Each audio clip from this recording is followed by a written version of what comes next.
বিএনপির চেয়ারপারসন ও সাবেক প্রধানমন্ত্রী বেগম খালেদা জিয়ার মৃত্যুতে সারা দেশে চলছে শোকের মাতম। এই শোকের মাঝেও আলোচনায় জায়গা করে নিয়েছেন খালেদা জিয়ার রাজনৈতিক দূরদর্শিতা ও দেশের সার্বভৌমত্বের প্রশ্নে আপোষহীনতা। অতীতের সমালোচকরা তার সবার আগে বাংলাদেশ নীতিকে গ্রহণ করেছেন, যা দেশের রাজনৈতিক অঙ্গনে নতুন এক মোড় বলে মনে করেন অন্তর্বর্তী সরকারের সংস্কৃতি বিষয়ক উপদেষ্টা ও নির্মাতা মোস্তফা সরোয়ার ফারুকী। 31 ডিসেম্বর নিজের সামাজিক যোগাযোগ মাধ্যম ফেসবুকে একটি স্ট্যাটাস দেন ফারুকী। সেখানে তিনি জানান, দীর্ঘদিন ধরে দেশের একটি মহল শহীদ জিয়াউর রহমানের পরিবার ও বিএনপির রাজনীতিকে সাংস্কৃতিক ও বুদ্ধিভিত্তিকভাবে কোণঠাসা করার জন্য চেষ্টা চালিয়েছে। বাংলাদেশের রাজনীতিতে বিশাল পরিবর্তন হয়েছে।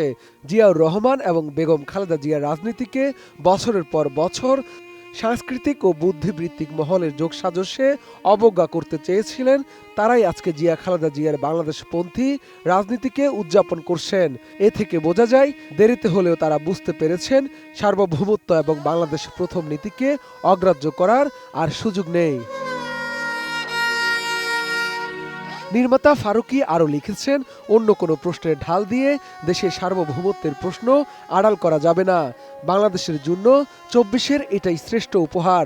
বেগম খালেদা জিয়া গ্রেসফুলি এবং দৃঢ়তার সঙ্গে দীর্ঘদিন যে বিষয়ে লড়াই করেছেন, জীবদ্দশায় তার ফল দেখে গেছেন।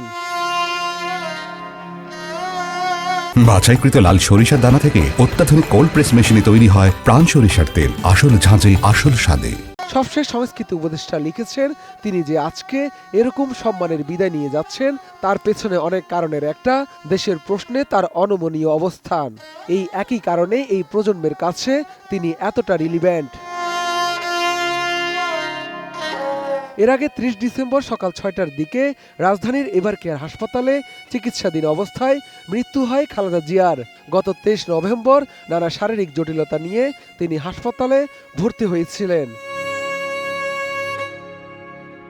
1946 সালের 15 আগস্ট দিনাজপুরে জন্ম নেয়া এই নেত্রী 1991 সালে দেশের প্রথম নারী প্রধানমন্ত্রী হিসেবে দায়িত্ব গ্রহণ করেন। 3 মেয়াদে প্রধানমন্ত্রীর দায়িত্ব পালন করেন খালেদা জিয়া। শাহাদাত রিফাত, ATN নিউজ, ঢাকা।